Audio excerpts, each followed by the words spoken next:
అయితే ఈ యొక్క మూసీ నదిని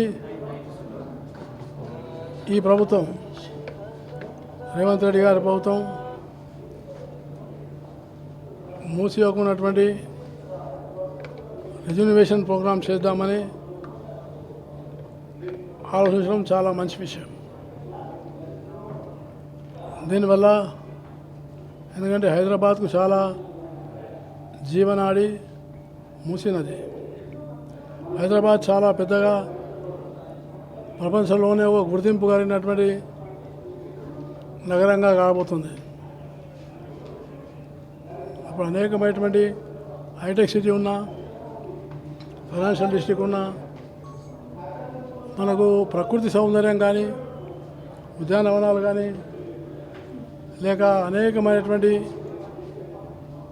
టూరిస్ట్ ఉన్నటువంటి స్పాట్స్ కానీ ఇలాంటివన్నీ కూడా మనకు లభ్యమయ్యే అవకాశం లేదు. అందుకనే ఈ మూసీ రీజనరేషన్ అనే ప్రాజెక్టు దీంట్లో చాలా అతి ప్రధానమైంది. మూసీ చాలా కాలుష్యానికి గురైంది. ఈ కాలుష్యానికి 3 ప్రధానమైన కారణాలు. ఒకటి, మూసీ నదిలో మురుగునీరు చేరడం. 2, ఏవైతే అనేకమైనటువంటి పరిశ్రమల్లో వ్యర్థ పదార్థాలు ఏవైతున్నాయో అవన్నీ కూడా మూసీలో చేరడం, శుద్ధి చేయకుండా అన్నీ వదిలేయడం. 3వది, చాలా పెద్ద ఎత్తున మూసీలో అక్రమాలు జరగడం. ఈ 3 కారణాల వల్ల మూసీ చాలా పూర్తిగా కుంచుకుపోయింది. అందువల్ల ఈ 3 పరిష్కారం చేయాల్సిన అవసరం ఉంది. కానీ జటిలమైన సమస్యలు.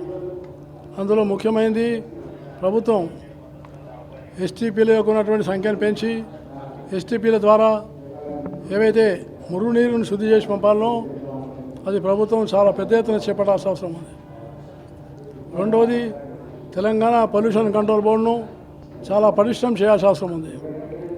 ఏ ఇండస్ట్రీ అయినా వ్యర్థ పదార్థాలు, కెమికల్స్ కానీ ఇలాంటివి కానీ, ముఖ్యంగా పడంచెరు, ఉప్పలు, బొల్లారము, నాచారము, అలాగే కాటేదాను, ఇలాంటి అనేకమైనటువంటి ఇండస్ట్రీస్ వచ్చేటువంటి వ్యర్థ పదార్థాలను ఎస్టీపీ ద్వారా శుద్ధి చేసుకోవాల్సిన అవసరం ఉంది. అలాగే అక్రమాలు ఉన్నాయి, అక్రమణ తొలగింపులు ఉన్నాయేమో, ఇవి చాలా పెద్ద ఎత్తున జరిగినాయి. కాబట్టి మానవత్వంతో ప్రభుత్వం వ్యవహరించాలి. ముందు వాళ్ళకు పునరావాసం కల్పించి వాళ్ళను భాగస్వాములు చేసే ప్రయత్నం చేయాలి. అంతేగాని వాళ్ళను నిర్వాసితుల పేరు మీద గాలికి వదిలేసే పనిచేస్తే ప్రజల్లో బాగా వ్యతిరేకత వస్తుంది. అభివృద్ధి అనేది ప్రజల సహకారంతో ఉండాలి, ప్రజల యొక్క భాగస్వామ్యంతో ఉండాలి. అందువల్ల ప్రభుత్వం ఈ కార్యక్రమాన్ని కూడా ఏవైతే తొలగింపులు ఉన్నాయో ఆ తొలగింపులు మానవత్వంతో పాటు పరిష్కారం అనేది చూపించి ఆ తర్వాత ప్రాజెక్టు మొదలు పెట్టాలి. అంతేగాని వాళ్ళ ముందు తీసి ఆ తర్వాత మేము రిహాబిలిటేట్ చేస్తామంటే ప్రజల్లో అసంతృప్తి బయలుదేరుతుంది, తీవ్ర ఆందోళన వస్తుంది. దానివల్ల అన్ని రాజకీయ పార్టీలు కూడా ఆందోళన చేయాల్సిన అవసరం ఉంటుంది. అందుకని ప్రభుత్వం దీన్ని మానవత్వంతో పాటు చాలా దూరదృష్టితో వ్యవహరించాలని నేను కోరుతా ఉన్నాను. ఇప్పటికే కూల్చివేసినటువంటి ఇళ్లకు పునరావాసం కల్పించలేదని బాధితులు చెప్తారు. ఇప్పటికే కూల్చివేసినటువంటి ఇళ్లకు సంబంధించినటువంటి బాధితులకు పునరావాసం కల్పించలేదు. పునరావాసం కల్పించలేకపోయింది.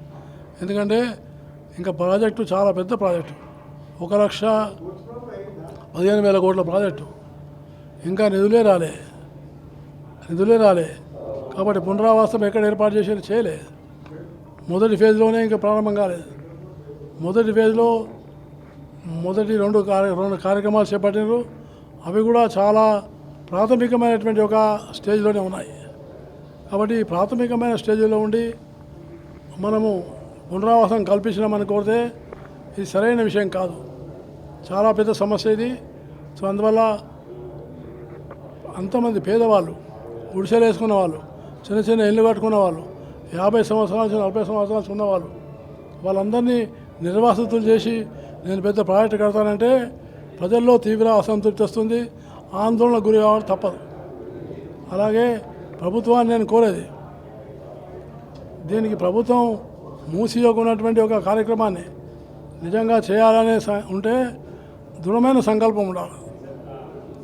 దీంట్లో మేధావులు, పర్యావరణవేత్తలు, అలాగే శాస్త్రవేత్తలు, ఇంజనీర్స్ వాళ్ళతో కూడుకున్నటువంటి కమిటీ ఒకటి ఇండిపెండెంట్గా ఏర్పాటు చేసి టెక్నికల్గా వాళ్ళకి ఇవ్వాల్సిన అవసరం ఉంది. ఉదాహరణగా ఇప్పుడు నాగోల్ బ్రిడ్జ్ నిర్మాణం చేస్తున్నారు. ఆ నాగోల్ బ్రిడ్జ్ చాలా సుందరంగా ఉంది, వెడల్పుగా ఉంది, బాగా ఉంది.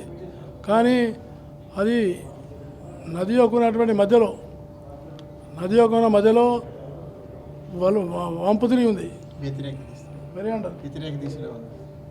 కాబట్టి అది వెనక్కి తిరుగుతుంది, మళ్ళీ వాటర్ వెనక్కి వస్తాయి, వాటి ప్రవాహం అనేది పోదు. అందువల్ల అలాంటి సాంకేతికపరమైన అంశాలను చాలా క్షుణ్ణంగా పరిశీలించాల్సిన అవసరం ఉంది. వాళ్ళు చెప్పిందే వినాలే. కానీ ఇంకొక ముఖ్యమైన విషయం నేను కోరేది ప్రభుత్వాన్ని, నది యొక్క ఉన్నటువంటి ప్రవాహాన్ని మనం మార్చలేము. మార్చే ప్రయత్నం చేస్తే అది తిరిగి కొడుతుంది. కాబట్టి నది సహజంగా పోయే దారి సహజంగా ఉంచాలి.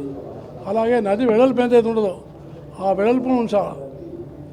అంతేగాని నదిని గుంచించి వెడల్పు అనేది చేసుకొని వ్యాపారాల కోసం చేస్తాము, టూరిజం కోసం చేస్తామంటే అది అందం కోసం చేసినట్టే అవుతుంది. సో అందువల్ల ప్రభుత్వాన్ని నేను కోరుతున్నాను, ఒకసారి గుజరాత్లో సబర్మతి నది ఏదైతుందో సబర్మతి నది అక్కడికి వెళ్ళి చూసి దాన్ని ఆదర్శంగా తీసుకొని చేయాలని నేను కోరుతున్నాను. కానీ ప్రక్షాళన చేసే క్రమంలో అక్కడ చాలా ఒక 6-7 వేల మంది దాకా ప్రజలు అక్కడ నివసిస్తున్నారు. మూసీ నది బెడ్ మీద ఉండేవాళ్ళు వాళ్ళు చాలా దుర్భరమైనటువంటి పరిస్థితిలో బతుకుతున్నారు. కనుక అక్కడి నుంచి వాళ్ళని తొలగించి వాళ్ళకి వేరే చోటికి తీసుకుపోతామంటున్నారు. అది మంచిదే. కానీ ఎంతవరకు డిపిఆర్ లేదు, డీటెయిల్ ప్రాజెక్ట్ రిపోర్ట్ ఉంటే అప్పుడు ఏమవుతుంటే ప్రజలు చదివి ఇది ప్రభుత్వం అనుకుంటుంది, ఇది ఈ లాభాలు చేయాలనుకుంటుంది అనేది ప్రజలకు అర్థమవుతుంది. డిపిఆర్ ఇంతవరకు ఎందుకు లేదనేది మనం నిరంతరం అడుగుతున్నాం. ఇప్పటికైనా ప్రభుత్వాన్ని డిమాండ్ చేసి ఫస్ట్ డిపిఆర్ తయారు చేయండి. డిపిఆర్ ప్రజలను చర్చించనివ్వండి. ప్రజలు చర్చించిన తర్వాత ప్రజల నుంచి వచ్చే అభిప్రాయాలు కూడా దాంట్లో చేర్చి మీరు ప్రాజెక్టును నిర్మాణం చేయండి. ఏషియన్ డెవలప్మెంట్ బ్యాంక్ వాడు అప్పిస్తాడు, కానీ వాడు పెట్టే షరతులన్నీ మీరు ఒప్పుకోవాల్సిన అవసరం లేదు. మీరు కూడా అక్కడ ప్రజలు ఉన్నారు, ప్రజల తరఫున మాట్లాడాలి. పరిశ్రమలు ఏవైతే ఈ కాలుష్యానికి కారణమవుతున్నాయో ఆ పరిశ్రమలు ఆ వ్యర్థ పదార్థాలను నదిలోకి పెట్టకుండా అది మీరు పరిశ్రమలతో మాట్లాడకుండా పరిశ్రమలు షిఫ్ట్ చేస్తారా, లేక పరిశ్రమలు తగినంత చర్యలు తీసుకుంటారా? వ్యర్థ పదార్థాలని నదిలో వదలకుండా వాళ్ళకి కావాల్సిన చర్యలు వాళ్ళు, లేకపోతే మీరు నదిని ప్రక్షాళన చేసిన వాళ్ళు ఈ వ్యర్థ పదార్థాలు నదిలో కలుపుతూనే ఉంటారు. నిజానికి నది వాళ్ళు ఇట్లా తయారు కావడానికి ఆ పరిశ్రమలే కాదు. కనుక పరిశ్రమల్ని ఏం చేస్తారు, ప్రజల్ని ఏం చేస్తారు, ఇవి రెండు కూడా ఆలోచించి మీరు ప్రక్షాళన అనేది ఒక సమగ్రమైన ప్రణాళిక తయారు చేస్తే బాగుంటుంది. కానీ పబ్లిక్ హియరింగే ఉండదు అని అనడం ఏదైతుందో అది నా దృష్టిలో, ప్రభుత్వ దృష్టిలో కూడా అది సరైనటువంటి పని కాదు. ప్రజలు ఏమంటున్నారో విని తర్వాత మూసీ మీద మీరు చర్యలు తీసుకోవాలని ప్రభుత్వాన్ని మనం డిమాండ్ చేస్తాం.